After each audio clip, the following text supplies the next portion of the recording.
Back to my channel কেকেস coverage বন্ধুরা। তো আজকে অনেক বেলা হয়ে গেছে, ওয়েলকাম করলাম, প্রায় 2টো বাজছে। এখন কাজের জায়গা থেকে এলাম, ছেলে এসেছে। তো সেদিনকে আপনাদের দেখালাম, ছেলে এসেছে এখন কদিনের ছুটিতে। তো তার ফরমাইশ হয়েছে মাটন বিরিয়ানি খাবে, তো সে আজকে মাটন বিরিয়ানি বানাচ্ছি। তো ভাবলাম বানাচ্ছি, তো এই বানানো মানে শেখাবার জন্য নয়, আমার নিজের বানানোর স্টাইলটা আপনাদের সাথে শেয়ার করার জন্য আমি আমার এই বিরিয়ানির রেসিপিটা একটু দেখাই। এর আগেও আমি বিরিয়ানি বানানো ছেড়েছি। এই যে এখন এটা হয়ে গেল।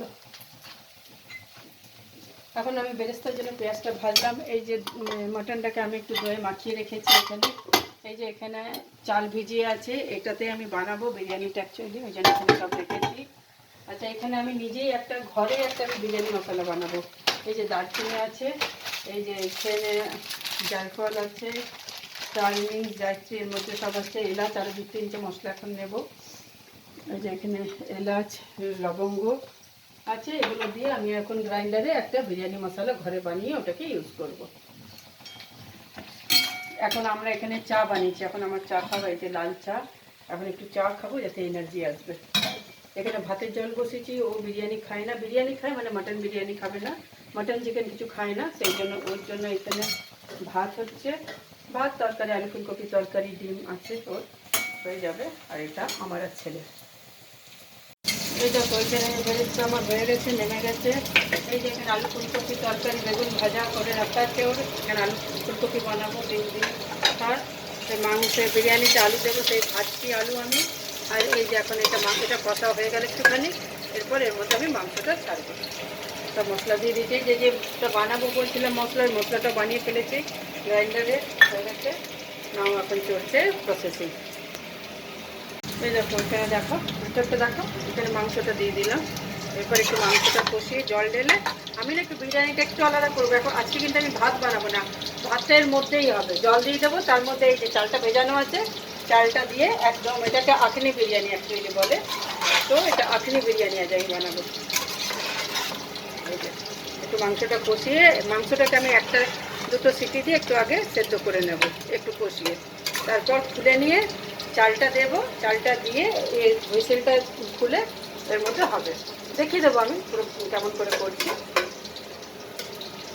আমি এখন মাংসতে জল ঢেলে দিলাম কষিয়ে, ঠিক আছে। এটাকে এবার আমি এখানে 2টো সিটি দেবো, 2 কি 3টে সিটি আমি এটাতে দেবো। তারপরে ওই চালটা আমি দেবো লাগিয়ে। আমি এটাকে এবার এটাতে 3টে সিটির পর নামাবো, দিয়ে চালটা দিয়ে আর একটুখানি 15 মিনিট মতো করবো, হুইসেলটা খুলে দিয়ে হয়ে যাবে আমার বিরিয়ানি রেডি। আলু দিয়ে দেবো, বেরেস্তা দিয়ে দেবো, মশলা দিয়ে দেবো, ডান। এই যে এখন আমার সেই যে লাল শাক কাটা ছিল, সকালবেলা কাজের বউটা কেটে গেছিলো, তো ভাবলাম করে দিই, ও তো খাবে না। এই যে ওর জন্য এখানে হয়ে গেল আমার ফুলকপি ডিম দিয়ে ঝোল একটা করলাম, আর এখানে একটু শাক। তো এই শাক আর ফুলকপির ডিম এই ঝোলটা ওর হয়ে গেল। হলেই হয়ে গেল আমার। এটা 2টো সিটি হয়ে গেছে, এবার আমি এটাকে আর একটা সিটি হয়ে গেলে পরে খুলে দেবো। তো এই যে আমার 3টে সিটি দিয়ে এখন এটা দাঁড়িয়েছে। এই টেক্সচারটা এতটা ঝোল থাকতে হবে, ঠিক আছে, কারণ এতটা ভাত সেদ্ধ হবে, যথেষ্ট অনেকটা সেদ্ধ হয়ে গেছে মাংসটা। এরপর এই চালটা আমি দিয়ে দেবো, এবার এর মধ্যে পুরো বিরিয়ানিটা হবে, তারপরে নামাবো। এই যে আমার এদিকে শাকও রেডি হয়ে গেছে, ওর খাবার রেডি। এবার আমাদের এটা হার্ডলি 20 মিনিটের ব্যাপার আছে এখানে। এবার এটা দিয়ে আমি এটা দেবো, তারপরে আলুগুলো দেবো, এটা দেবো, আলুগুলো এখন দিয়ে দিই এর মধ্যে।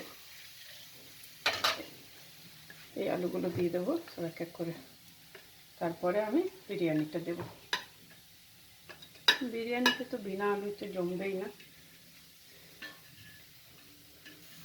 আর বিরিয়ানি একটু রিচ খাবার হচ্ছে, ঘি তেল এগুলোকে ভয় পেলে চলবে না। এরপর আমি এটা দেবো চালটা। দেখুন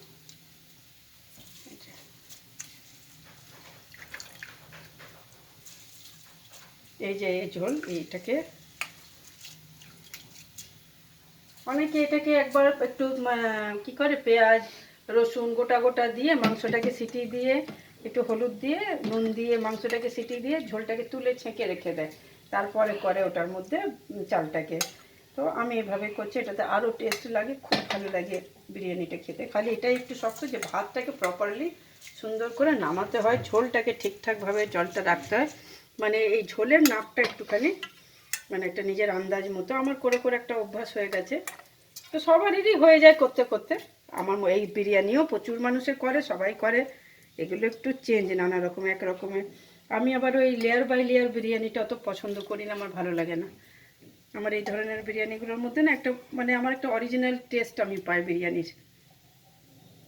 এটা দেবো, তারপরে মশলাটা ওই পেঁয়াজটা দিয়ে এটাকে আমি প্যাক করে দেবো। এটা হয়ে যাওয়ার পর আপনাদেরকে খুলে দেখাচ্ছি কেমন হলো। যে এর দেখুন কেমন ভাতটা হয়েছে, দেখেছেন? একদম ঝুরঝুরে, এটাই হচ্ছে আন্দাজ। কিন্তু এখনও এটা একটুখানি মানে আর 10 মিনিট আছে। এই যে এর ওপর এবার আমি দেব এই বেরেস্তাটা, এই বেরেস্তা দেব। এর ওপরে ঘি আমি আগেই দিয়ে দিয়েছিলাম, বেশি দেব না।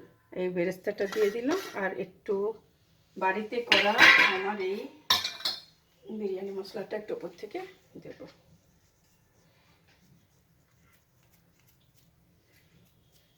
এটাকে দিয়ে আর আমি একটা এরপর আর এটা দেবো না, আমি একটা প্লেট দিয়ে একটুখানি এটাকে দমের মধ্যে এরকম এটাকে তেমনি করে দিয়ে জ্বালিয়ে 10 মিনিট রাখবো, তারপরে সার্ভ করবো। এটা এখন হয়ে গেল, 10 মিনিট। এটা আবার নামাচ্ছি, দেখাচ্ছি। এই যে ওটাকে ধরে রাখো, এটা হয়ে গেলে ফুল। এবার টেক্সচারটা দেখবেন কীরকম হয়েছে। এই দেখুন, এই যে খালি চালটা দেখুন, একদম ঝুরঝুরে চাল হবে, একদম দারুণ এই বিরিয়ানিটা খেতে লাগে। আমার হয়ে গেল, এরপর প্লেটে সার্ভ করছি। দেখো এই হয়ে গেল আমাদের বিরিয়ানি। ওই বিরিয়ানির আলু, আমি আলু নিয়ে নিই, আলুটা নিয়ে নিতে হবে। বাবার কাছে আলু আছে। যে কত সুন্দর মাংসটা সেদ্ধ হয়েছে, খুলে যাচ্ছে সব হাড্ডি থেকে।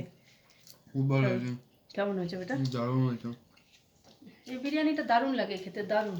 আমি তো বলবো এরকম একবার বিরিয়ানি ট্রাই করো সবাই। যদি করেছো তো ভালো, না করেছো তো একবার ট্রাই করো, আমার মনে হয় ভালো লাগবে টেস্টটা। চলো এবার খাই টাবারটা। ওইখানে ওর খাবার রাখা আছে, শাক, আলু, ফুলকপি দিয়ে ডিমের ঝোল, আর এটা সব এখন ফটাফট রায়তা। ছেলে একটু রায়তা লাগে, ছেলে হয়ে গেল।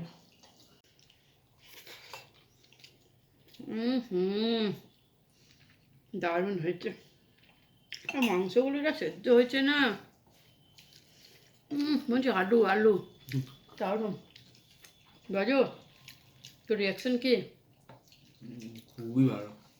ভালো তাকে ভালো, মানে সত্যি কথা, নিজে করেছি বলে না, মানে একদম দুর্ধর্ষ দুর্ধর্ষ, মানে যতবার খাবো ততবার মুখ থেকে বেরোবে। আর কি তুমি তুমি ও তো খাইনি এখনো ডিমের ঝোল।